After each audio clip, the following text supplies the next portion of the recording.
Yang kedua adalah imam yang ahli bid'ah. Imam ahli bid'ah. Dia yang kita sebut ni, imam fasik ke imam ahli bid'ah ni, semua kita sebut ahli kiblah. Dia masih Islam lagi. Dia kira Islam lagi. Cuma dia ni fasik sebab banyak buat dosa. Ataupun dia ahli bid'ah yang mana akidahnya salah. Bila akidah salah, maka apa hukum kita jadi makmum pada dia? Maka di sini ulama bincang apa hukumnya. Imam Romli, Imam Ibn Hajar dan beberapa ulama lagi mengatakan bahawa sah solat di belakang imam yang ahli bid'ah, tetapi hukumnya makruh. Makruh. Ini disebut oleh para ulama mazhab Syafi'i. Mazhab Hanafi mengatakan bahawa sah solat di belakang imam ahli bid'ah, cuma tidak dinyatakan apa-apa hukum. Harus ke, khilaf aula ke, makruh ke, haram ke, tak ada hukum. Mazhab Syafi'i kata sah, cuma makruh. Cuma ada beza pula selepas pada tu dalam mazhab Syafi'i. Apabila dia tu imam ahli bid'ah, kita tahu, cuma dia bid'ah tu di sudut apa? Akidah dia, akidah yang menyebabkan terkeluar pada Islam, ataupun akidah yang masih dalam Islam. Ini ada beza pula. Sekiranya akidah dia masih dalam Islam, maka sah solat. Cuma ada beza lagi, adakah lebih baik dia buat solat sendiri ataupun dia solat berjamaah? Adakah lebih baik dia solat sendiri ataupun dia solat berjamaah? Kalau imam tu ahli bid'ah yang masih lagi Islam, maka khilaf di antara Imam Ibn Hajar dengan Imam Romli. Imam Ibn Hajar kata, Imam Ibn Hajar Haytami kata, lebih baik dia solat sendiri. Lebih baik dia solat sendiri. Dia tak kata buat saf jemaah lain, tak, imam lain, tak. Lebih baik dia solat sendiri, Imam Ibn Hajar. Cuma ada lagi detail yang dibincangkan. Imam Ramli kata lebih baik juga lagi dia solat berjemaah walaupun dia ahli bidah. Ini beza pandangan. Kita nak cerita ahli kiblat ni, maknanya apa? Maknanya para ulama secara jumhur mengatakan masih sah solat di belakang ahli bidah selagi akidahnya masih lagi di bawah pegangan Islam. Sesat ya, bid'ah ya, salah ya, fasik ya, tetapi masih dalam ruang lingkup Islam, maka dikira sah, cuma makruh di sisi jumhur ulama mazhab Syafi'i. Cuma tinggal lagi, adakah lebih baik solat sendiri ataupun berjemaah? Itu settle dua masalah. Sebab apa? Sebab di dalam zaman perkembangan Islam selepas daripada Nabi wafat, selepas pada Khulafa' Ar-Rasyidin, maka ketika itu Islam diperintah oleh pelbagai kerajaan. Sehingga sekarang, kalau tempat yang kita pergi imam dia Mu'tazilah, macam mana? Tempat yang kita pergi imam dia Ibadiyah, Oman, negara Oman, Iran ada orang pergi Iran? Tak ada juga. Bagus orang sini pergi Mekah, Madinah je. Negara-negara ni adalah negara yang mana imamnya kebanyakannya adalah ahli bid'ah. Pasal apa? Ibadiyah, Syiah Imamiyah, ataupun Wahabiyah, Mujassimah, Musyabbihah. Negara-negara yang saya sebut. Maka bila imam tu bukan ahli sunnah wal jamaah, kita pergi tempat tu lama, 6 hari, 7 hari, kena solat Jumaat lah. Dah kira mukim. Sebab lebih daripada 3 hari, kira mukim lah. Maka kena datang solat Jumaat. Bila pergi solat Jumaat, yang jadi imam Syiah, yang jadi imam Ibadiyah, yang jadi imam Wahabi. Maka apa hukum kita jadi makmum kepada orang-orang ahli bid'ah? Para ulama kata sah selagi mana akidah dia masih dalam ruang lingkup Islam. Sah. Maknanya settle lah. Cuma pandangan ulama kata makruh. Dan ini disebut juga dalam kitab Sabilul Muhtadin yang dikarang oleh Syekh Arsyad Al-Banjari.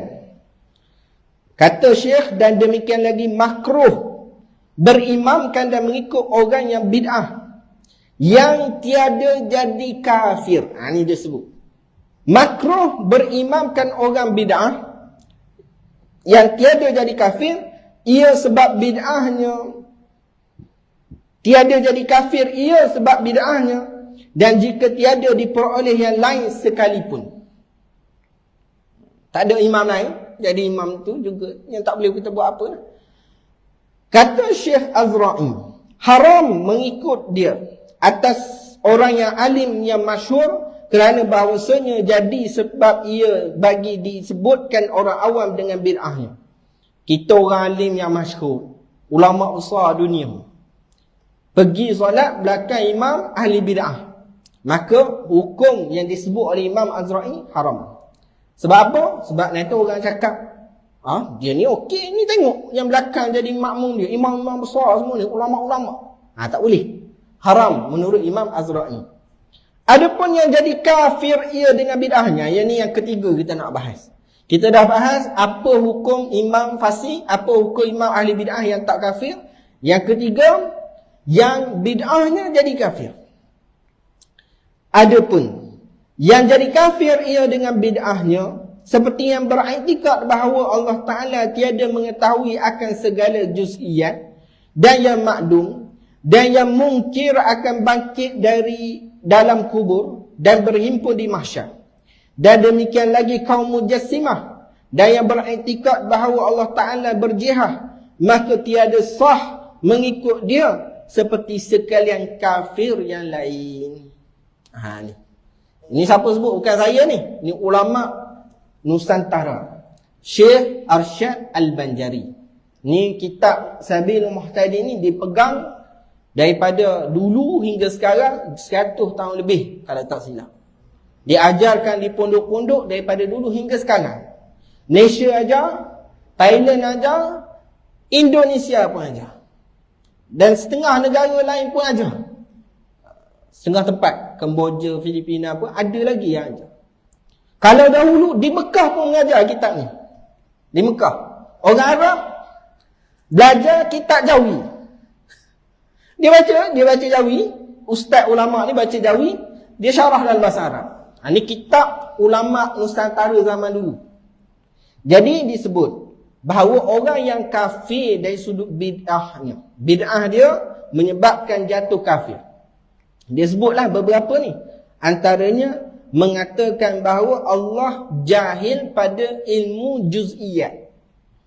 Allah tak tahu benda-benda yang juz'i, benda-benda yang detail. Allah tak tahu. Ini sebahagian pandangan Mu'tazilah. Ini kita sebut ahli bid'ah. Sebahagian Mu'tazilah mengatakan Allah tak tahu perkara juz'iyat. Allah hanya tahu perkara kulliyat. Maka di sana masih ada menisbahkan kejahilan pada Allah. Maka menurut sebahagian ulama jadi kufur. Ini akidah. Akidah ni menurut sebahagian ulama jadi kufur. Antaranya Imam Suyuti. Bahkan Imam Nawawi, Imam Syafi'i pun ada sebut kalau tak silap. Dan di antara lagi, orang yang memungkiri. Dia mungkir, dia kata kiamat ni tak ada.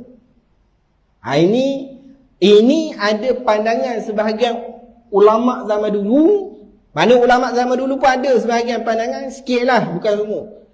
Cuma ia adalah pandangan kebanyakan masyarakat moden zaman sekarang yang tak mengaji.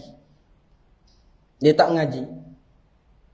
Dia kata akhirat tak ada ni, dunia ni kita nak enjoy. Hidup hanya sekali. Ini dia menafikan kehidupan akhirat. Pembalasan akhirat, syurga neraka dia nafi. Maka boleh menjadi kufur. Sebab apa? Sebab apa yang disebutkan dalam Al-Quran itu boleh jadi kufur kalau kita nafi. Jadi ada beberapa perkara lagi. Kalau kita menafikan apa yang disebutkan dalam Al-Quran dengan menafikan apa yang disebut dalam hadis, itu ada beza pandang. Contoh Isra' Mi'raj, kisah yang sama, berlaku pada masa yang malam yang sama. Isra' daripada Mekah ke Baitul Maqdis, Mi'raj daripada Baitul Maqdis ke Sidratul Muntaha. Maka ulama kata, sekiranya seseorang yang menafikan Isra', maka jadi kafir. Kerana Isra' disebut dalam surah Isra', ada dalam Al-Quran. Menafikan Isra', menafikan Al-Quran jadi kafir. Tetapi Mi'raj itu tidak menjadi kafir kerana ulama' pun ada beza pandangan. Ulama' secara keseluruhan lah. Ahli sunnah kata Mi'raj ada, tapi secara keseluruhan ada perbezaan. Begitu juga perkara-perkara yang lain. Contoh, malaikat. Malaikat di sisi ahli sunnah wal jamaah ada 10 yang wajib diimani. Jibril, Mikail, Israel, Israfil, kemudian Raqib Atid, kemudian Malik, Ridwan. Kemudian yang Munkar, Nakir. Cuma para ulama kata siapa yang menafikan 8 yang sebelum ni jadi kafir kerana disebut dalam Al-Quran.